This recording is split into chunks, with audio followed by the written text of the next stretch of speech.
Buenas tardes.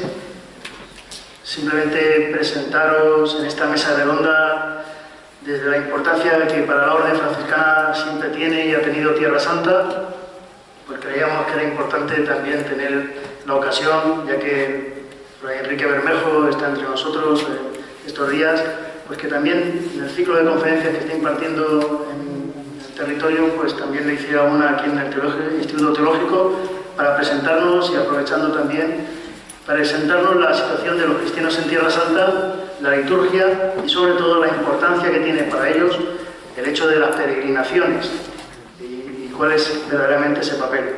Para esto la mesa redonda de esta tarde está formada por Fray Enrique Bermejo, que como digo es franciscano, vive en Tierra Santa, es profesor del Estudio Teológico de Jerusalén, profesor de liturgia. A su derecha, Luis Quintana Jiménez, franciscano de nuestra provincia de la Inmaculada, comisario de Tierra Santa, y el padre Juan Fernando Cuenca Molina, profesor de este instituto, guía de Tierra Santa, profesor de Sagrada Escritura, al que todos conocéis y que en muchas ocasiones os ha acompañado en los viajes a Tierra Santa. Pues le damos la palabra y esperamos que gocemos de esta mesa redonda. Una vez que hayan hablado ellos, pues si alguno tiene alguna cuestión, alguna pregunta que hacer, pues siempre 2 o 3 preguntas podremos hacer para enriquecernos y enriquecer el diálogo entre todos. Muchas gracias.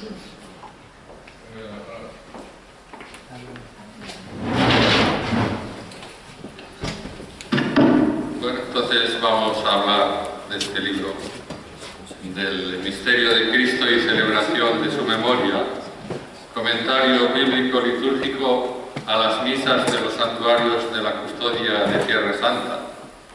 Vamos, para presentarlo y no perderme en disquisiciones, leo el texto preparado.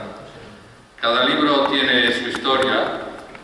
Hay libros que nacen por una intuición personal y se realizan inmediatamente o después de una larga elaboración.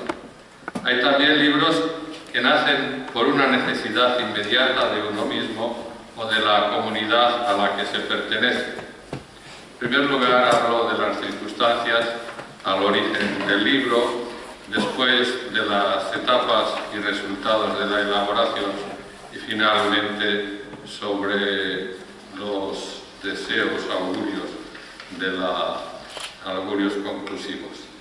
Las circunstancias y origen del libro. El año 2000 se celebró el gran jubileo de la Redención, un hecho conocido por todos nosotros. En aquella ocasión fui el responsable local de la liturgia del jubileo.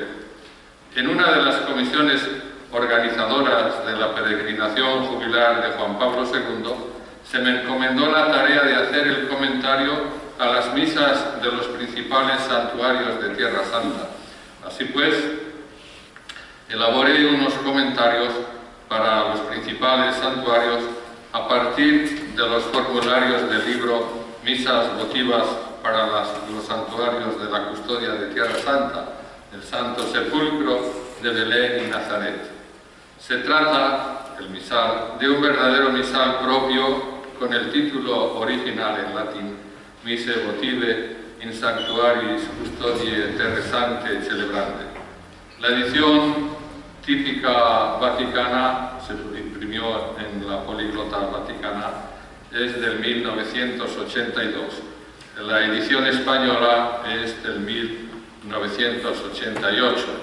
El comentario parte de la edición latina, pero tiene en cuenta la española cuando es el caso. Estos comentarios seguían 2 pasos.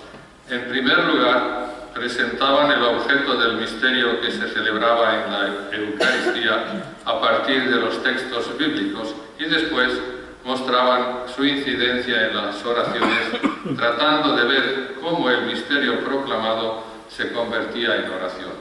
Es decir, primero evidenciaba el objeto de la anamnesis según los textos bíblicos y después extraía los aspectos teológicos y pastorales según la ecología. Son los títulos menores que llevan cada uno de los formularios como comentario. Estos comentarios no fueron publicados.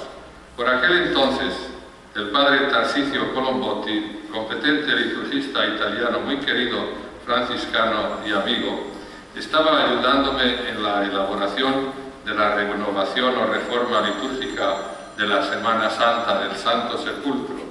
Él vio dichos comentarios ahí esparcidos por la mesa de trabajo y fueron de su agrado y me dijo que tenía que publicarlos. Claro, de publicarlos habría que completar el comentario de todos los formularios.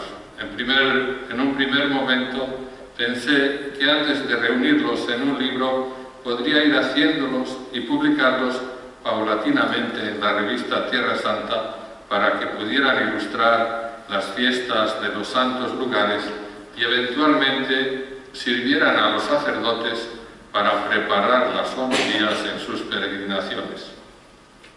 El caso fue que iba pasando el tiempo y yo no lo tenía para terminar el comentario de un tirón, así que me resigné a hacer lentamente el trabajo utilizando el tiempo libre de otros compromisos, como los académicos en el estudio teológico jerosolimitano y administrativos en el ámbito de la custodia, oficio litúrgico, superior de fraternidad y esas cosas que te van encargando cuando no te las esperas. Etapas y resultados de la elaboración. Cuando prácticamente tenía hecho el comentario, se lo pasé a mi amigo el biblista padre Santiago Guijarro Porto, que conoceréis seguramente, que estaba en Jerusalén en un tiempo de estudio, para que me diera su opinión, sea por el contenido, sea por la lengua. Su impresión fue favorable, aunque me dijo que tenía que hacer hincapié en la memoria, la tradición, y me indicó como muy útil a tal efecto el libro de Maurice Halbach, La topographie légendaire des évangiles intersaints, Études de mémoire collective, primera edición de 1941. Yo adquirí la edición de Pareses Universitaires de France del 2008 y la leí. Después, hablando con el padre Eugenio Aliata, profesor de arqueología paleocristiana en el Studium Biblicum franciscano, con el cual tengo un frecuente intercambio de ideas, me dijo que según él se trataba de un libro ya anticuado. Efectivamente, es un libro de topografía legendaria, antropología y sociología.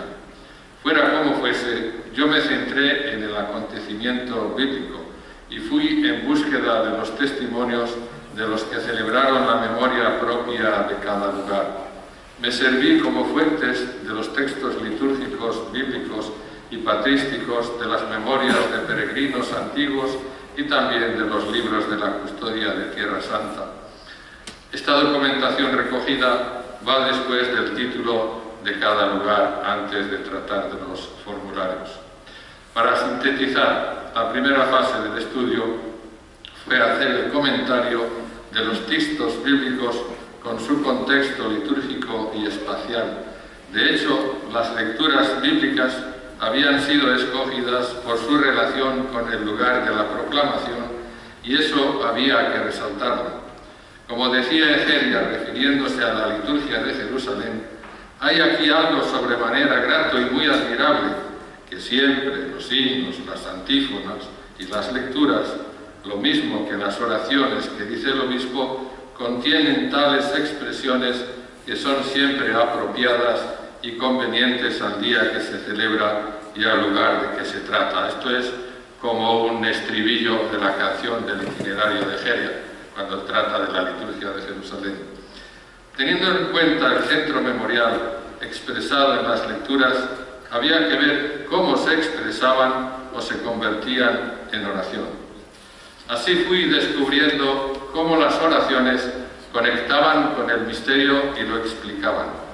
En ocasiones llegaban a iluminarlo y se transformaban en teología del misterio para la vida de los fieles. Para buscar las raíces memoriales del misterio celebrado e ilustrar su conexión con la tradición, era preciso buscar los orígenes y, en cierto modo, la ratio lógica, o mejor, teológica espiritual, de los textos bíblicos y de las oraciones del misal que yo estaba comentando. El resultado fue revelador. La mayor parte de los textos litúrgicos, eucológicos y bíblicos procedían del misal romano o del misal votivo de la custodia de Tierra Santa de 1898, el precedente al que estoy comentando, que a su vez echaba sus raíces en el misal romano. Como sabemos, las fuentes del misal romano actual de Pablo VI y el precedente a este, romano o de Trento, son los antiguos sacramentarios romanos. De este modo, salta a la vista que al utilizar este instrumento, bien o mal llamado votivo, estamos conectando con la celebración del misterio y su explicitación en la oración dentro del surco de la tradición romana. De este modo, en este aspecto particular, la custodia de Tierra Santa y los peregrinos que usan este misal son fieles a la Iglesia Católica en el modo y en el contenido celebrativo. Este dato es una confirmación de la elección que los frailes menores, comenzando por San Francisco, han hecho de seguir en todo, misa y liturgia de las horas, el rito romano y sus libros correspondientes. Además, como los textos de los formularios se refieren al misterio de Cristo, estos se adaptan al lugar de la celebración, de manera que la celebración es apta diei et loco, apta al día y al lugar, sobre todo en la coincidencia de la celebración en el año litúrgico. Cuando los peregrinos hacen su recorrido memorial o peregrinación, como es guía de peregrinos, yo miro, crean un año litúrgico particular adaptándolo al tiempo que disponen. Crean un círculo anual en un espacio temporal bien reducido. A veces, la dirección del misterio no corresponde a la línea histórica de los acontecimientos según la sucesión de la vida de Cristo, pero la celebración apta loco, adaptada al lugar, une todos los misterios, porque estos se celebran y cobran realidad a partir de la muerte y resurrección de Cristo. Esto, a grandes rasgos, es el camino y el contenido de la investigación, pero no acaba. Una vez concluido el análisis y la presentación del comentario de los formularios, era necesario profundizar en el sentido o significado teológico del hecho de la celebración en los santos lugares. Había que determinar qué era un lugar santo, por qué era santo y qué aportaba a la celebración en el mismo. Y esto porque la celebración actual, como en tiempos de Egeria, es y debe ser adecuada al tiempo y al espacio.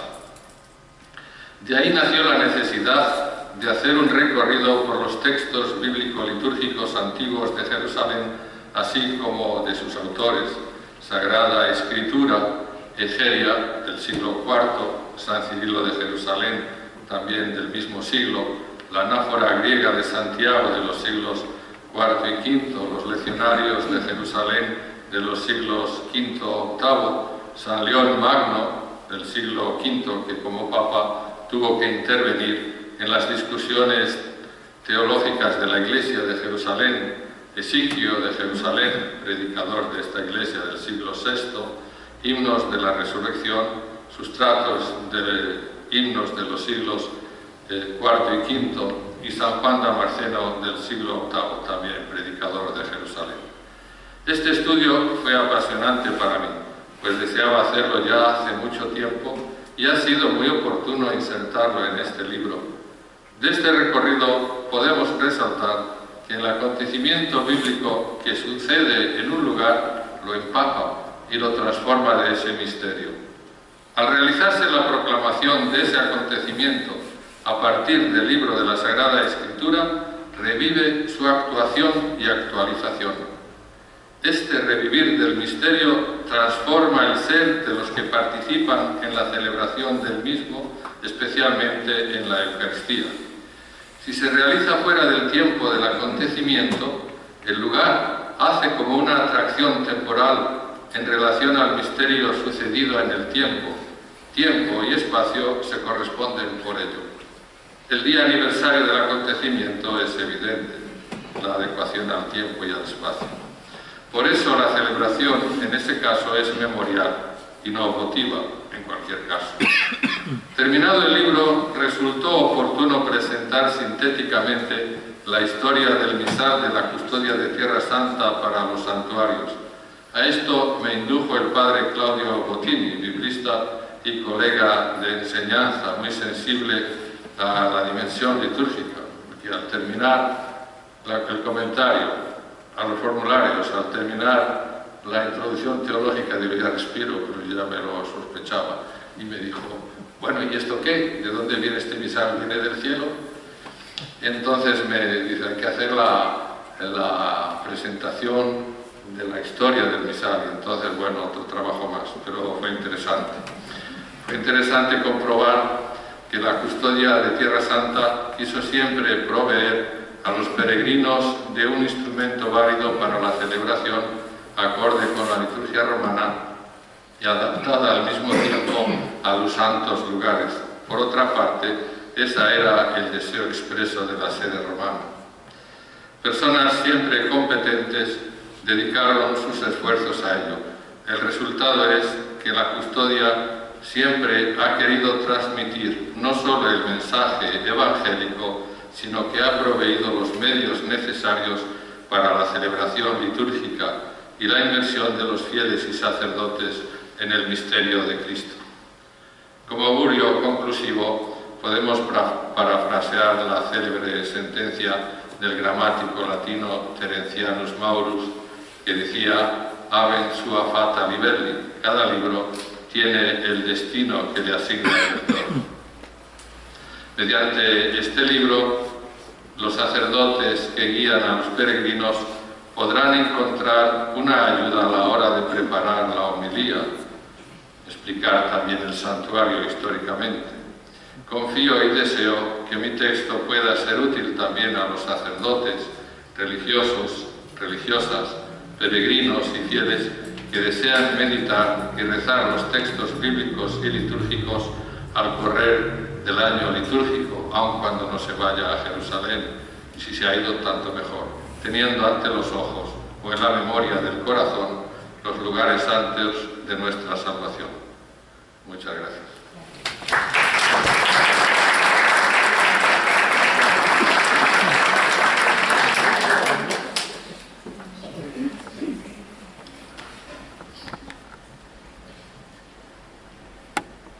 Doy las gracias primero a don Miguel Ángel, a Fray Miguel Ángel y a los profesores, al puesto de profesores que nos permiten hacer esta mesa redonda sobre Tierra Santa.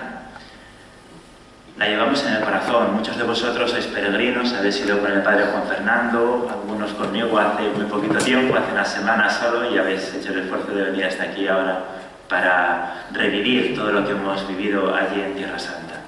Cuando me presentaban, decían comisario de Tierra Santa. Comisaría, ¿qué significa eso? Hay dos entidades importantes que custodiamos los santos lugares y la Iglesia Madre de Jerusalén. La primera, la custodia de Tierra Santa. Son el conjunto de franciscanos, ahora son más de 240, que desde hace ya 800 años, precisamente, como veis en el logotipo del centro, en la parte baja, estamos celebrando el 800 aniversario de la llegada de los primeros hermanos. Los dos primeros hermanos llegaron allí, 2 años después llegó ya Francisco de Asís, se entrevistó con el sultán y gracias a esas conversaciones y encuentros de paz pudieron estar los hermanos franciscanos en Tierra Santa, una presencia ininterrumpida y en muchos casos muy dolorosa. Ha habido cientos de mártires franciscanos que han dado su vida por, como decía, custodiar no solo los santos lugares, sino la Iglesia Madre de Jerusalén, esa pequeñita comunidad cristiana que arranca desde los apóstoles hasta el día de hoy. Esa es la custodia de Tierra Santa. Y en el resto del mundo, las comisarías de Tierra Santa. Somos actualmente 62 comisarías que en los distintos países tenemos principalmente 3 funciones. Primera función, difundir el amor por Tierra Santa y los santos lugares. ¿Cómo? Lo estáis viendo. A través de mesas redondas, conferencias, la revista de Tierra Santa. os la aconsejo, muy buena, abajo podéis llevar los ejemplares. Boletines, aquí tiene el padre Enrique I. El último salió. Y me acaban de dar una suscripción, una persona también. Boletines que hacemos cada 3 meses, abajo también podéis llevar los que queráis para difundirlo. Bueno, primer cometido de la Comisaría Tierra Santa, difundir, porque creemos que es muy importante para todo cristiano. Segundo cometido, coordinar las peregrinaciones. Hay muchas peregrinaciones que se hacen desde nuestra comisaría, 120 peregrinaciones en este año 2017. Padre Juan Fernando Cuenca luego hablará, él es guía de Tierra Santa y gracias a Dios contamos con unos 20-30 guías, muchos de ellos franciscanos, y acompañamos pues a tantos peregrinos, ¿no? Muchos de ellos, pues algunos de ellos vosotros. Y el tercer cometido es recoger donativos y colectas para allí, que necesitan dinero también, necesitan de nuestra colaboración. Principalmente es la colecta del Viernes Santo, que desde hace ya, desde el año 1420, se está haciendo en el mundo, ¿no? Tiene ya casi 600 años. Y en el año 1589 se estableció, por parte del Papa, pidió que fuera 2 o 3 días, para que veáis la importancia, cómo a la Santa Sede, al Vaticano, le ha parecido muy importante la colecta del Viernes Santo. Fijaos, es importante que de ella se habla en Hechos de los Apóstoles y en las cartas de San Pablo. Se dice cómo iban recogiendo colecta por las distintas comunidades cristianas de aquella época para Jerusalén. Los apóstoles, cuando le dan la mano a San Pablo, le dicen: solo te pedimos una cosa, que te acuerdes de los cristianos de Jerusalén. Y Pablo, contando su propia experiencia, dice: y esto lo he tomado muy a pecho.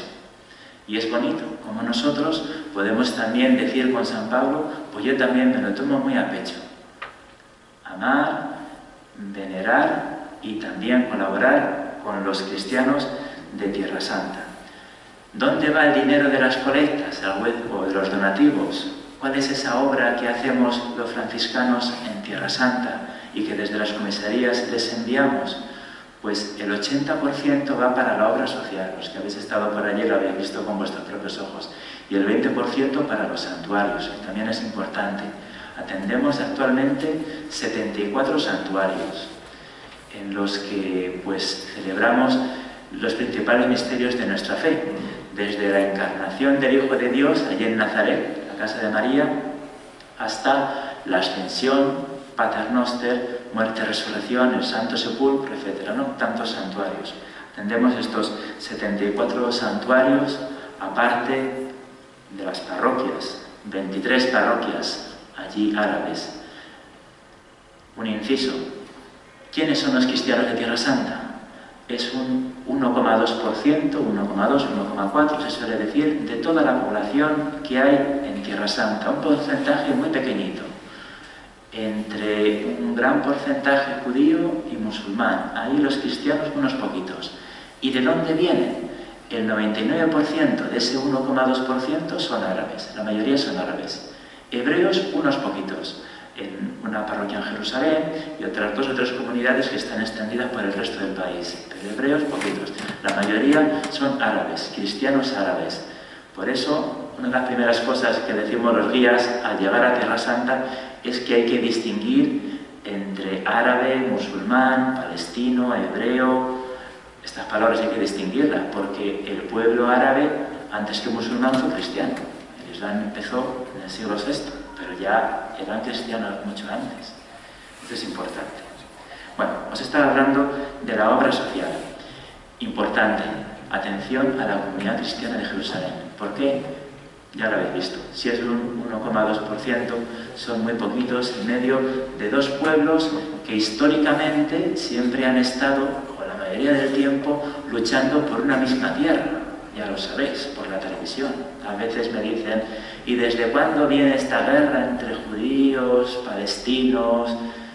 Pues a veces yo digo, desde Noé.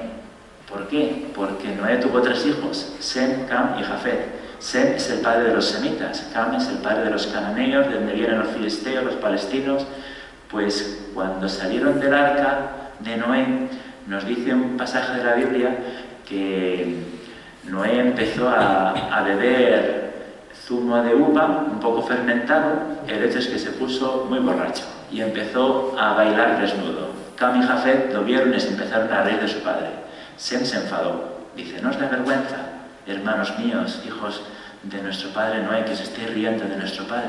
Y le cubrió su desnudez. Bueno, pues esa, que yo sepa, es la primera discusión entre Sem y Cam, o sea, entre judíos y palestinos. Desde entonces, 6.000 años con luchas, guerras, etc. Por eso es un conflicto muy difícil. Hay un refrán que se suele decir allí que dice: cuando llega uno de fuera, uno de España o de donde digamos, cuando está media hora, dice: esto lo soluciono yo en una cena.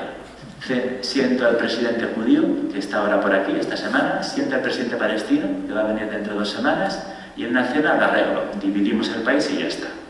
Cuando está una semanita en Israel, dice: esto es difícil, pero igual en un mes lo acabo solucionando. Y cuando ya pasa un mes por allí, dice: esto no hay que lo solucione, porque ciertamente es algo muy difícil, muy enraizado este conflicto. Os hablaba de la obra social de los franciscanos, la custodia de Tierra Santa, para custodiar y para cuidar a los cristianos de Tierra Santa. El trabajo, muy importante: madera de olivo y nácar. Madera de olivo porque el olivo se da muchísimo por Tierra Santa, y el nácar porque les enseñaron los franciscanos a trabajar la madre perla. Y cuando vais allí veréis que hay muchas cosas en todas las tiendas que se venden madera, olivo y nácar. Cuando lo veáis o cuando adquiráis alguna cosa de estas, sabed que estáis yendo a los orígenes o a las raíces del cuidado amoroso que los franciscanos han tenido por los cristianos de Tierra Santa, porque les enseñaron a trabajar estos materiales y les han ayudado también a venderlo en tiempo de las intifadas. Lo sacaban los frailes, me contaban algunos frailes que lo sacaban en el coche camuflado entre los asientos para poder venderlo en Jerusalén, porque no podían entrar peregrinos. En intifadas se cierra el muro, por ejemplo, ahora con esta segunda intifada, y es todo mucho más difícil. La segunda intifada, el paro de Belén llegó hasta el 90%. Pensaba, ¿cuántas familias no tenían ni un solo sueldo? Fue una situación muy dramática. Por eso, pues, tan importante la labor de nuestros hermanos franciscanos. Además del trabajo, importante la educación. La educación es siembra de futuro. Pues ya empezaron hace muchos siglos con las escuelas para niños. Escuelas para niñas también podemos decir que los franciscanos fueron los primeros. En el año 1841 los frailes abrieron una primera escuela para niñas. Después, en 1864, fueron los judíos los que abrieron la primera escuela para niñas. Y en 1892 los musulmanes ya abrieron la primera escuela para niñas, ¿no? Los franciscanos hemos sido los avanzados, por decir así, porque creemos en que la educación es siembra de futuro. Y aunque vengan a nuestros colegios, muchos musulmanes vienen, más que cristianos, claro, porque son más y porque las clases son en árabe. Pero los padres musulmanes saben que les vamos a dar buena educación en valores y lo respetan. Y los colegios allí son puramente confesionales. Me llama la atención que tienen la cruz en las aulas, en Navidad lo adornan todo de Navidad, en el mes de mayo con flores a María todos los días. O sea que las cosas propiamente cristianas, es cierto que, por ejemplo, si fallece el padre de un niño musulmán, pues van todos a rezar a la mezquita, sean cristianos o musulmanes. Entonces, la tolerancia está muy asumido desde la confesionalidad, no desde una laicidad o estas cosas que a veces hacemos en España, que nos da vergüenza mostrar que somos cristianos. Escuelas. Cerca de 40.000 alumnos tenemos en las escuelas de Tierra Santa. Incluyo Tierra Santa no solo Israel y Palestina, sino Jordania, Siria, Líbano y Egipto. También tenemos ahí una casa. Cerca de 40.000 alumnos, 19.400 chicas y 18.000 chicos tenemos. También con un déficit de 2 millones de euros al año, claro, porque hay muchos niños pues, que están becados, ¿no? Casas. Importante la obra social de las casas. ¿Por qué? Porque si queremos que los cristianos se queden en Tierra Santa, hay que facilitarles que puedan tener un lugar donde vivir. Las casas, sobre todo en Jerusalén, es imposible de comprar. Son carísimas porque saben los judíos que la ciudad de Jerusalén será de aquella comunidad que tenga más casas, porque tenga más presencia allí, y los musulmanes. Entonces enseguida intentan comprar casas, unos y otros, y los cristianos. Tuve hace poco una anécdota, era curioso, un chofer que tenía en un grupo, yo también de vez en cuando acompaño a algunos grupos, y me contaba que él vive en la ciudad antigua de Jerusalén, en la ciudad de Sion bíblica, junto a la puerta de las basuras, y dice, están los judíos con muchísimas ganas de comprarme la casa, me dan un cheque y me dicen, pon tú la cantidad, no importa los ceros que pongas. Pero él sabe que si se la vende, él era musulmán, este chofer, dice, si se la vende, los musulmanes le van a cortar la cabeza, porque una casa ahí es oro para unos y para otros. Esto para que veáis, ¿no?, lo difícil que es pues tener allí casa. Bueno, pues los franciscanos poco a poco, por periodos de la historia, por herencias, por las donaciones que hemos hecho, etc., nos hemos hecho hasta con 400 casas en Jerusalén. Una casa superpoblada. Hay muchas personas que viven en la casa. Pueden vivir 12, 14 personas en una casa pequeñita. Pero bueno, al menos nos aseguramos que una buena comunidad cristiana pueda vivir ahí, en la ciudad antigua de Jerusalén. Y en otras zonas, Betfagé, etcétera, pues hemos hecho otras casas nuevas para que puedan echar raíces. Las condiciones que les pedimos, pues bueno, que sean matrimonios, que tengan hijos, y son casas que no las pueden vender, porque nosotros conservamos la propiedad, ¿no?, para que no tengan la tentación, porque es una tentación muy fácil de caer. Si me la venden por la cantidad que quiera, ¿cómo no la voy a vender? Bueno, pues esto es parte de la obra social. Otra obra social, las hospederías, casas nuevas. Hemos conocido algunos que hemos estado hace poco, 2 de ellas. Tenemos 5 casas nuevas allí. Residencias de ancianos, tenemos 3. Casas para niños huérfanos, tenemos 2. El estudio bíblico franciscano, del cual está dando clase también el Padre Enrique. El Instituto Magnificat, que es una coral en la que integramos a israelíes, a palestinos, o al menos árabes israelíes, y a cristianos, porque creemos en un mensaje de paz y de integración, de unidad que podemos dar por todo el mundo. Y este instituto, esta coral, pues da conciertos en muchos sitios del mundo. Bueno, podríamos hablar de muchas más cosas de la obra social. Importante el mensaje que os queremos dar en esta mesa redonda. Cristianos de Tierra Santa, ¿cómo oran? Hemos escuchado este libro, este medio que se nos ofrece para saber cómo oran los peregrinos, ¿no? Y nos hablaba el Padre Enrique de la memoria de esos santos lugares, como durante tantos años se ha ido fraguando este mensaje de que el lugar no es simplemente una iglesia, sino que guarda la memoria de lo que hizo el Señor allí, lo que aconteció y lo que los peregrinos durante 2000 años han ido manteniendo. ¿Cómo oran? Segundo, ¿cómo viven los peregrinos, las peregrinaciones? Luego ya nos hablarán de ello. Tercero, ¿cómo oran los cristianos de Tierra Santa? Y en cuarto lugar, ¿cómo viven los cristianos de Tierra Santa? Lo que os he hablado de la obra social. Muchas gracias.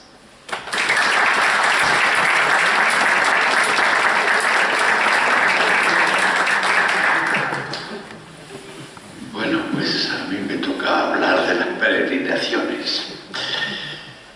Es importante que nos ponemos un momento en la etimología de la palabra. Peregrinar. Si os dais cuenta, es de latín, como tantas otras nuestras, y es ir por el campo. Pero hazlo. Ir por el campo. Como es ir por el campo, pues puede resultar que otra acepción es viajar. Y estaría ahí. Pero hay una, así, en el diccionario etimológico, que a mí me llama mucho la atención porque creo que es muy bonita. Y es que en el antiguo Roma le llamaban peregrino al extranjero que tenía la ciudadanía romana. Es decir, alguien de fuera que había conseguido ser el máximo. Pues ahí me llama un poco la atención porque yo creo que peregrinar es un poco esto. Es ir desde fuera al encuentro del Señor y que el Señor nos dé lo máximo. Y es una acepción que me gusta. La idea luego ya de pasar de viaje y de este peregrino, que es el extranjero, que es reconocido como romano, este pobre hombre que es reconocido como hijo de Dios, mayor importancia imposible, pues ya ese concepto que nosotros tenemos hoy se lo debemos a la que el padre Enrique ha citado ya varias veces, a la peregrina Egeria, una gallega, el padre Enrique, que en el siglo IV, pues dicen que con 300 criados no debía de estar la señora nada más de dinero, porque pues hizo un viaje a Tierra Santa.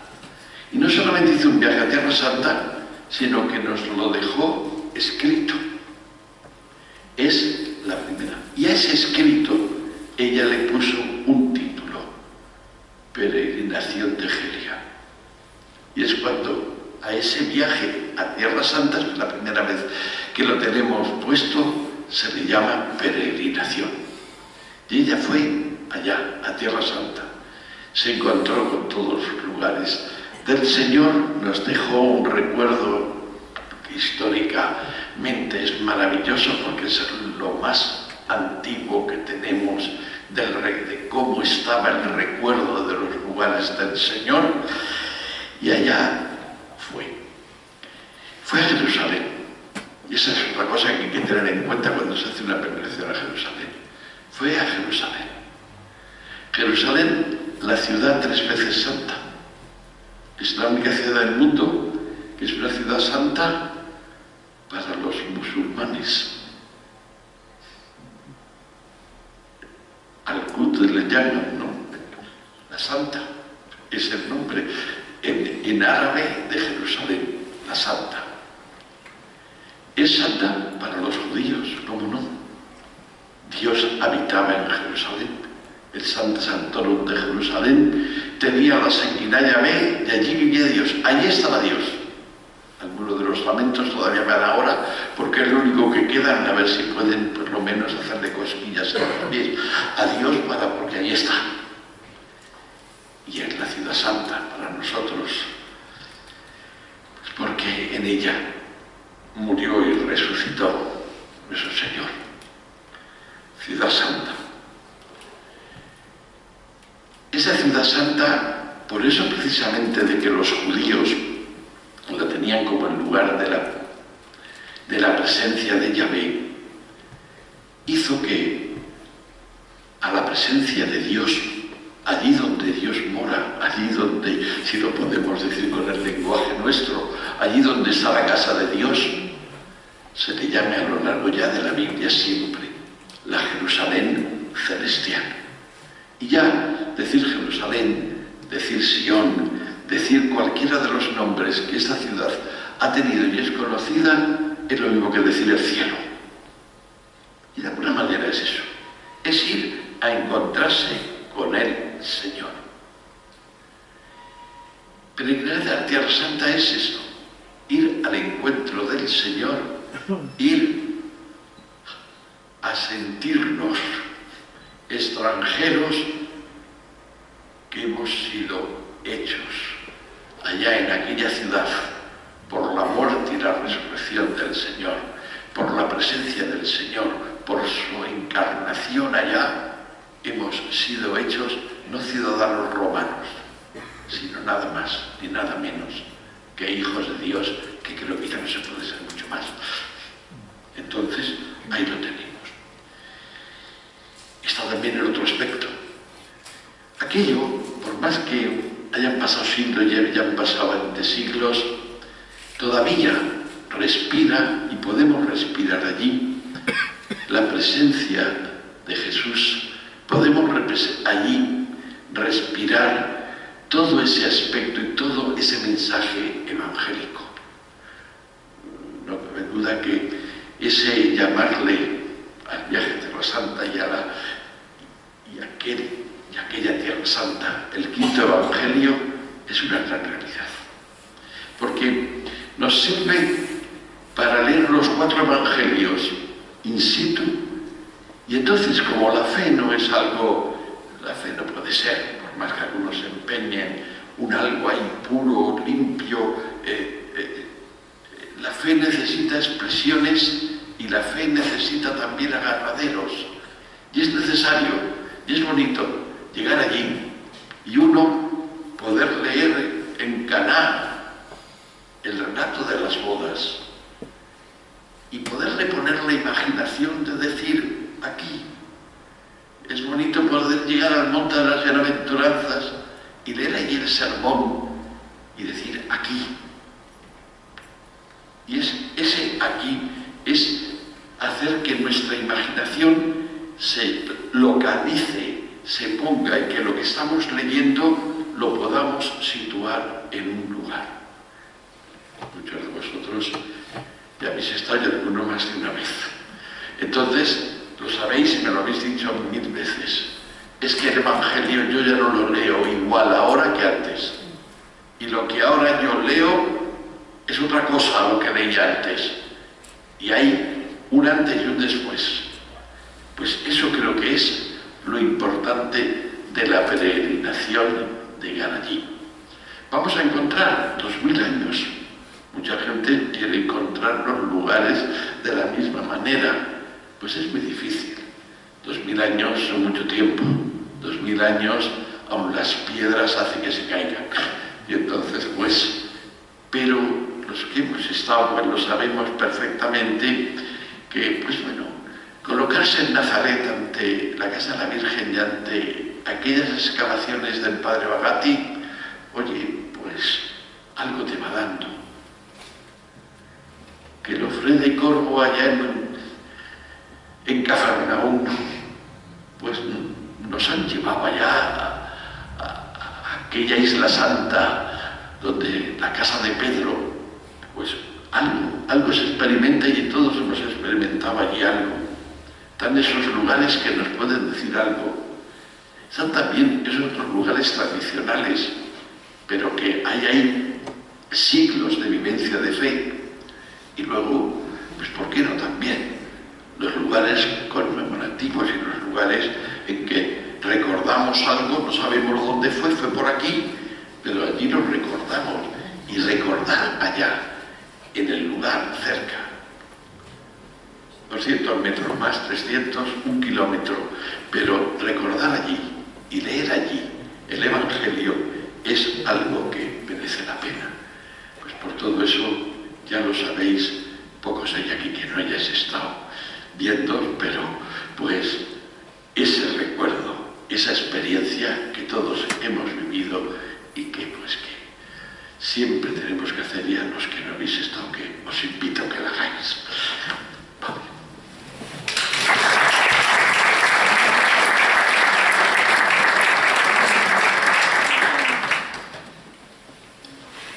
Os invitamos ahora que si queréis alguna pregunta a cualquiera de los tres, lo podéis hacer.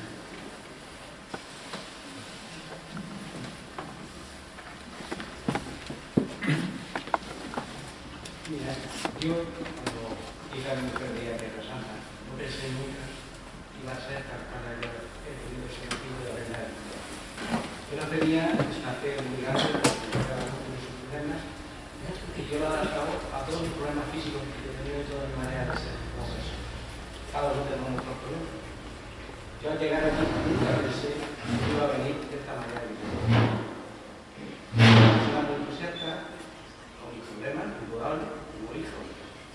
Pero yo la verdad me he quedado tan saciada aquí de Jerusalén, sobre todo en este contexto general, que yo posiblemente volveré a esto.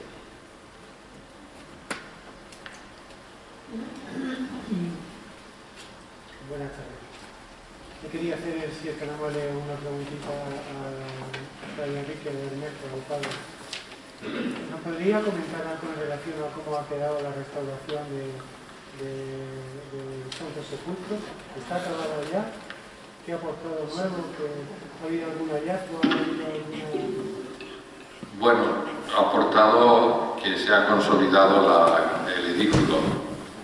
¿Que hay algo nuevo? Pues ha aportado que quizás haya más dudas, en el sentido de que cuando se hizo la restauración, cuando se abrió la losa del Santo Sepulcro para ver lo que había debajo, nos encontramos con que había una losa muy elaborada con una cruz cruzada, rota, y era de mármol. Bueno, quiere decir que ya tenemos una tradición ahí del tiempo cruzado, o sea, que el lugar es un testimonio más.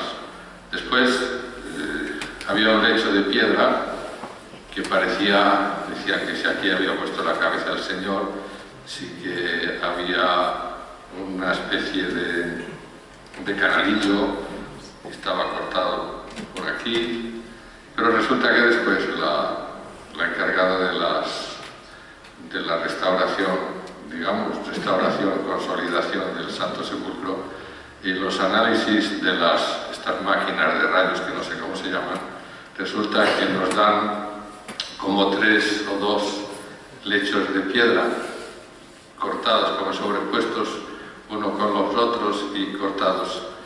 Entonces queda la duda de dónde estaba el lecho, si era efectivamente ese lecho donde fue depuesto el Señor, pero ni sí ni no. Entonces quiere decir, ¿qué pasó? Que se quitó la losa de arriba, pero no se quitó la de frente. Los peregrinos antiguos del siglo XV o XVI habían visto que delante del Santo Sepulcro la losa tenía 3 agujeros. Ayer en la exposición de Cisneros había una reproducción del Santo Sepulcro, de la Resurrección del Señor, y se veían como agujeros en esa representación. Había de ser como se encuentra la tumba de la Virgen, que tiene los 3 foros, agujeros, y se veía la piedra. No quisieron, no sé por qué, no levantaron, no retiraron la losa de frente para ver lo que se veía de frente. Fue una pena. Y tampoco se vio cómo estaba contra el pavimento. De todos modos, se habla ahora de este acuerdo lo llevaron adelante los griegos. Parece ser que los griegos mismos, el patriarca griego, quiere que ahora la custodia de Tierra Santa lleve a cabo, organice, digamos, ponerse de acuerdo para arreglar el pavimento. Quizás arreglando el pavimento se hará algún sondeo más. De todos modos, la situación de las comunidades que llevamos el Santo Sepulcro, franciscanos, griegos ortodoxos, el Teófilo, el patriarca griego, y el armenio, el custodio está contento de que la colaboración y la fraternidad, la hermandad, digamos que estamos en un buen momento ecuménico. Esto ya no es poco, esto ya es una cosa.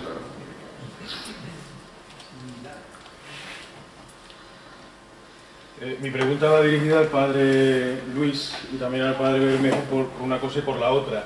Yo quiero preguntar sobre el cenáculo, y Luis, como ha estado hablando un poco sobre el asunto jurídico de Tierra Santa, a mí me interesa saber en qué situación se encuentra actualmente el que se pueda realizar un culto cristiano en el lugar donde el Señor pues celebró la Eucaristía.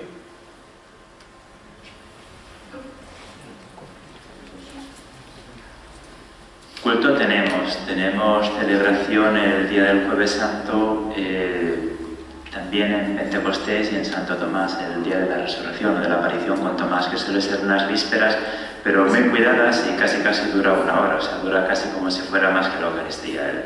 O sea, celebración hay. No tenemos todavía celebración eucarística en el lugar del cenáculo, ¿no? Donde fue la última cena. Lo tenemos al lado en el cenáculo franciscano que llamamos. Y esto, pues ya sabéis, es por los conflictos de la historia. Desde el año 1533 la propiedad es nuestra porque Roberto de Nápoles Sánchez de Mallorca lo compraron y le dieron la cédula de propiedad a los franciscanos.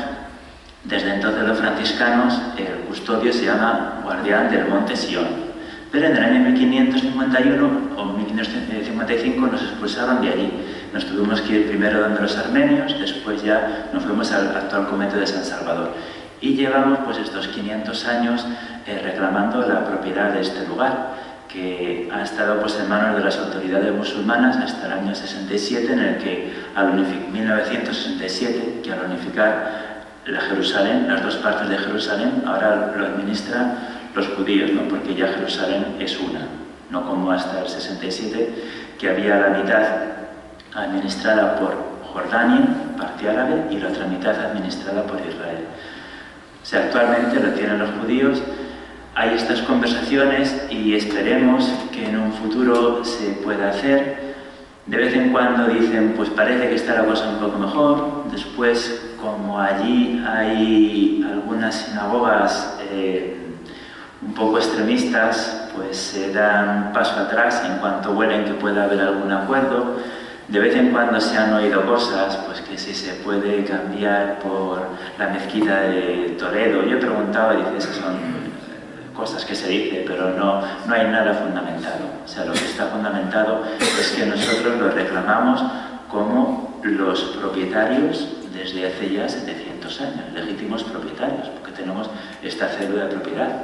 Es cierto que también lo reclaman los ortodoxos, me decían, porque el patriarca ortodoxo de Jerusalén dice, tenemos Santo Sepulcro, tenemos Belén, dice, lógico que también tengamos el cenáculo, que es donde nació la Iglesia. También oía que hay grupos pentecostales de Estados Unidos con mucho dinero que también dicen, los católicos ya tienen muchos sitios, los ortodoxos tienen muchos sitios, nosotros también queremos tener donde fue el primer Pentecostés, los pentecostales, ¿no? Entonces, y ya por eso algunos judíos dicen, poneos de acuerdo entre vosotros y después lo reclamáis. Bueno, eso no es tampoco del todo cierto porque saben que si fuera nuestro, de la comunidad que fuera, podría entrar cualquier persona a rezar y a celebrar como en los santuarios. Pero bueno, así está. Padre, nosotros sí hemos hecho varias Eucaristías allí. Eso ya lo sabemos. Y eso lo controlaba el superior del cenáculo porque va contra el status quo. Pasa que a judíos pagábamos y nos dejaban hacer la cena. Siempre que se pagaba. Pero eso era ilegal. Y eso no favorecía la recuperación del cenáculo tampoco. Entonces, hubo una sentencia del Tribunal de Israel sobre las pretensiones de la posesión o de entrar en el Santo Cenáculo como posesores o como fuese. El caso es que dijo que han dicho que quien puede reclamarlo en cualquier caso es la custodia de Tierra Santa y nada más. Hay las conversaciones entre Israel y la custodia de Tierra Santa, o la Iglesia Católica, digamos, porque no solo la custodia de Tierra Santa, que está implicada la Santa Sede.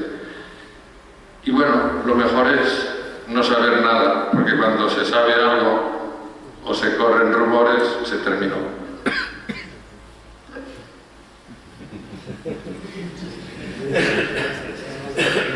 Una pregunta. Yo he tenido, gracias a Dios, la suerte de ir 3 veces a Tierra Santa. Cada vez ha sido diferente. Y yo, pues me gustaría que mi situación cambiase y poder ir cada año. Pero siempre que voy y cuando pienso en el Santo Sepulcro, siempre me hago la misma pregunta. ¿Por qué se llama Santo Sepulcro y no Iglesia de la Santa Resurrección?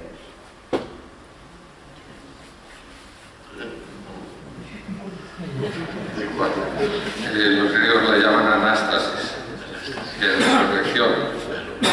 Nosotros la llamamos también Iglesia de la Resurrección.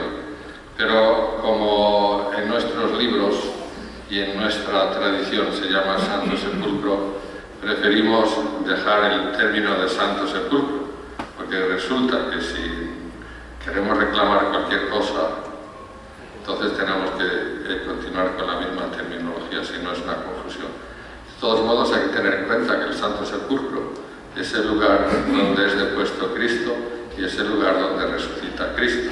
Entonces, Santo Sepulcro tenemos el aspecto de la muerte de Cristo y el aspecto de la resurrección. Por consiguiente, tenemos el elemento del misterio pascual de Cristo.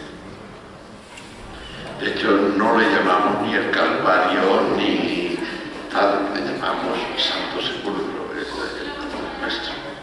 Sí, pero yo lo digo porque, claro, el hecho de nuestra fe está en la resurrección. Entonces, por eso es por lo que yo siempre digo, aquí el grueso está en la resurrección, porque es el único que ha resucitado. Porque el Santo Sepulcro está vacío, está en la resurrección. Está vacío y está ahí.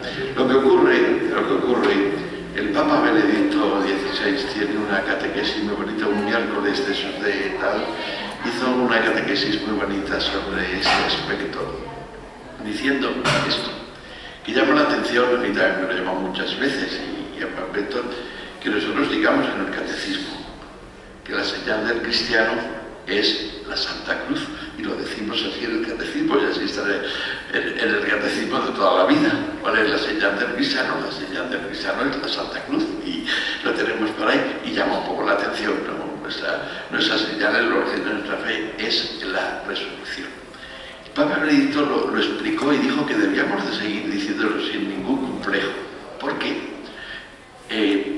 La resurrección es un acto, digamos, vamos a decirlo así, no vale, pero para entenderlo, de Dios para Dios.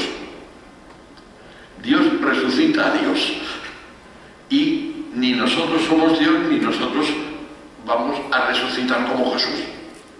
Entonces, es un acto que Dios hace, es un acto que fundamenta nuestra fe, que efectivamente nos hace decir, efectivamente, era Dios, pero que no nos toca.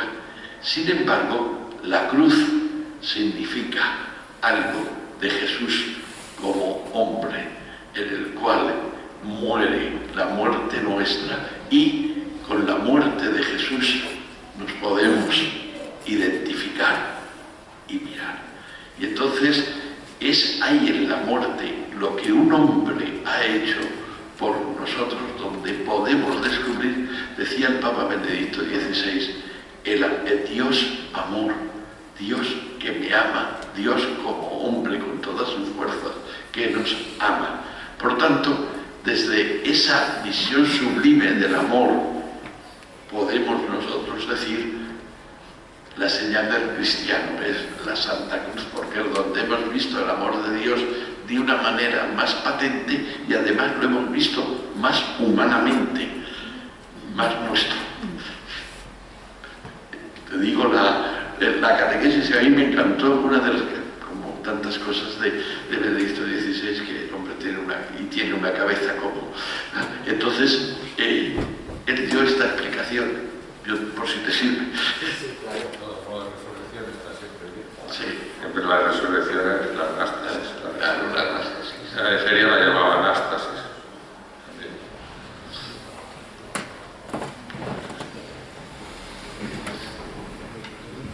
Yo quería preguntarle cómo está actualmente las vocaciones y la formación inicial franciscana. ¿Dónde? La custodia. En la custodia hay vocaciones, digamos, porque tenemos vocaciones locales de Tierra Santa, Palestina, digamos, en Nazaret, bueno, es parte de Israel, Nazaret. Después de Jerusalén tenemos frailes de Jerusalén, o tenemos frailes de Siria, todavía hay vocaciones de Siria, del Líbano un poco menos, de Egipto ahora ya tenemos la provincia de Egipto, solamente tenemos una casa. Y luego tenemos vocaciones de todas partes del mundo, porque tenemos un promotor vocacional que recorre un poco todas partes del mundo, Italia, Latinoamérica y también en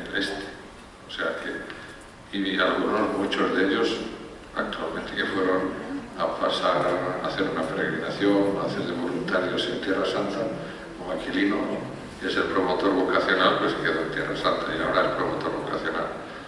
Mucha gente que va allí, pues se queda allí, después vuelve, como religiosas también, no sé. Juan David, hemos coincidido en la vida, ¿verdad? Entonces tenemos así en mente el tema de la acogida vocacional. Me decía Aquilino que hay años que pueden llegar hasta 20. Nosotros sabemos que es dificilísimo, a veces que haya 2, 3, 4, 7, el año de los que más parece, pues sí, y ahora están en Belén, los acogidos vocacionales. Es cierto, pues como pasa en todos los sitios, que a veces hay abandonos en los primeros años de formación, o sea, no todos los 20 que entran al principio se quedan, evidentemente, pero también es cierto que por la peculiaridad de la realidad internacional, porque de América Latina están viniendo muchos y porque del mundo árabe, lo que estaba comentando el padre Enrique, también cada vez tiene más vocaciones, ahora, gracias a Dios, hay bastantes vocaciones allí.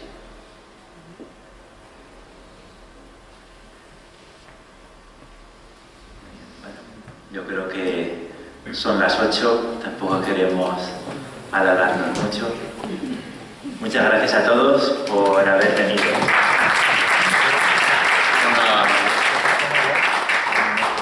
Como habéis visto, la Custodia de Tierra Santa está celebrando los 800 años de presencia en Tierra Santa.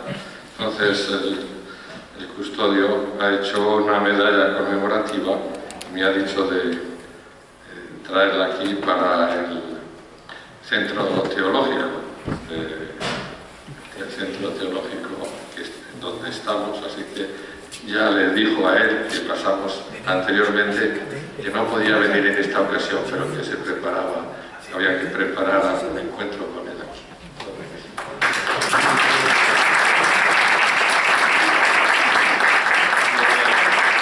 Tiene la figuración del viaje de San Francisco a Tierra Santa por una parte y de otra parte el sello del custodio guardián del Santo Sepulcro y del cenáculo. Y muchas gracias por habernos dado la oportunidad de estar aquí. Estoy viendo que somos del mismo antoniano, de la misma Universidad Franciscana, la Facultad Bíblica y Arqueológica de Jerusalén y el Estudio Teológico de aquí. Nosotros también somos el Estudio Teológico de Jerusalén. Así es que muchas gracias y muy contentos.